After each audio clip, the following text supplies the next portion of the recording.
Joanna and the Threads of Time, Part 2. When she opened her eyes, the world stood in gold and shadow.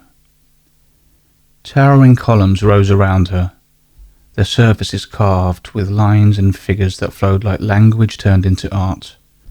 Painted falcons and stars gleamed faintly even in daylight. Beyond the stone, the horizon shimmered with heat, and somewhere unseen, water moved with patient rhythm. She did not know the name of the place, but she knew the feeling. Awe, precise and deep. This was the kind of place she had always lingered over in books, not for answers about endings, but for the sheer wonder of how human beings had tried to map meaning into stone, symbol, and sky. Her purple hair drank in the sun, its colour vivid against the gold on the walls. The lyre rested warm against her arm. At the edge of perception, the deep steadiness returned, cool against the heat, anchoring without touching. Two men in white linen paused when they noticed her. Their attention moved first to her hair, then unavoidably to the lyre. One of them bowed slightly without quite realizing he had done it. "You should not stand unmarked in the open with that," he said quietly. Joanna blinked.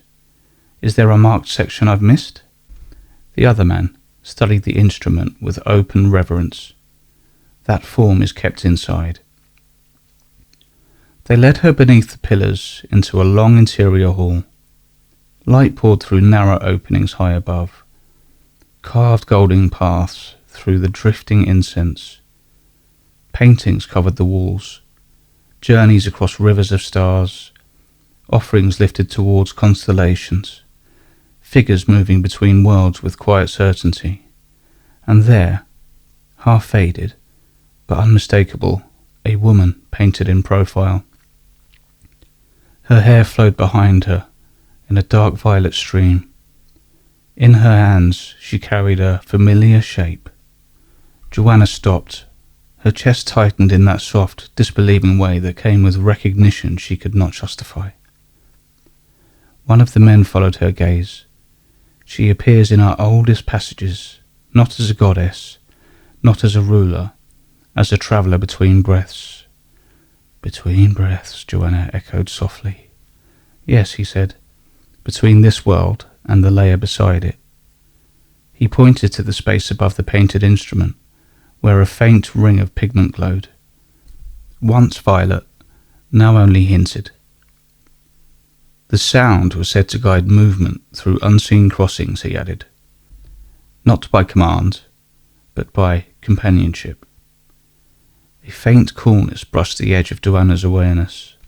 She exhaled.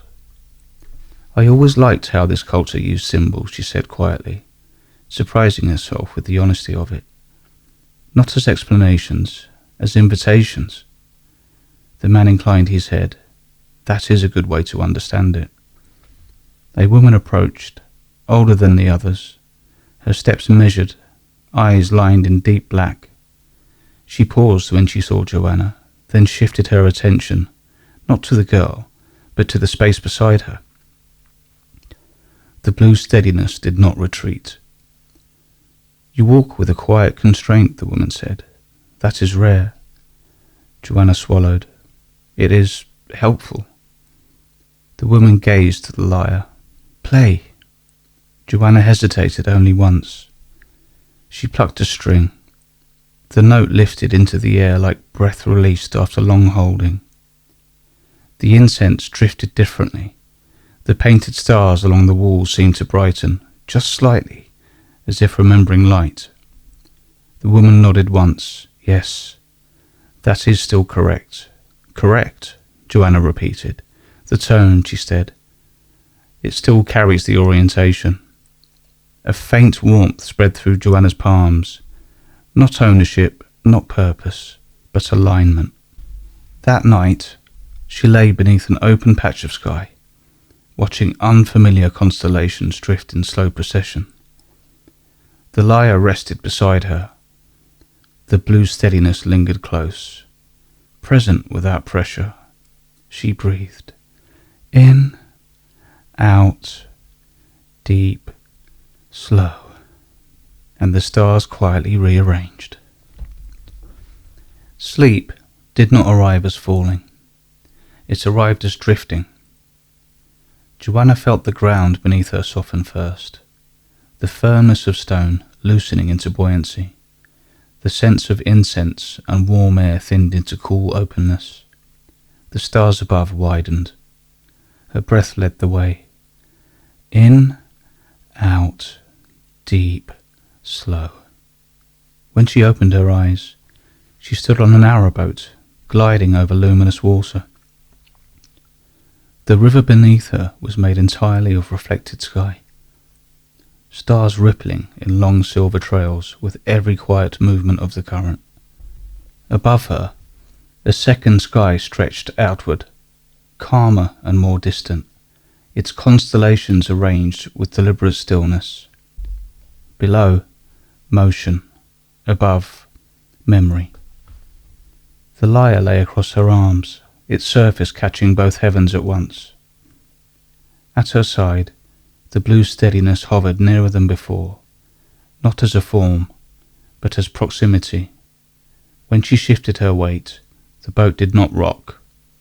Balance came easily, the way it did when a pose finally settled into its own answer. "What is this place?" she whispered. Understanding arrived not as words, but as sensation. Between crossings, between breaths, between paths that had not yet chosen their weight. Ahead, the river separated into many channels. Along each bank, scenes flared briefly in the dark. Stone circles in pale mist, snow against carved rock, deep forests breathing under moonlight, tall brick terraces rising under harsh sun. One channel glowed more strongly than the rest. Mud brick walls, reeds whispering against water, hands shaping wet clay into memory. The blue steadiness did not point. The river itself leaned. Joanna rested her palm lightly on the lyre, then without thinking, placed her other hand over her own chest, feeling how easily her breath now moved. "I trust this," she said softly. The boat adjusted course without sound. For above, the unfinished curve shimmered once, no fuller than before, but no longer entirely distant, and the river of stars carried her gently on to the next.